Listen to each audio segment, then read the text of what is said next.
घासकोरा निर्वाचन मंडलीर समस्त मौसा माउसी भाई भौणी समस्त को मोर नमस्कार।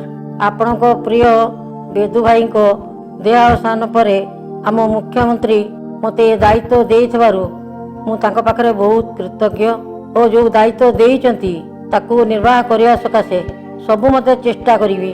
जेतक काम किछि बाकी रहि जाइछि बा आम अंचल विकास पई आउ जहाँ किछि आवश्यक पड़िबो ताकू मु बंचितला पर शेष निश्वास पर्यंत मु आपणक संगे रहीकि करिया पई मु प्रतिज्ञा करूछि।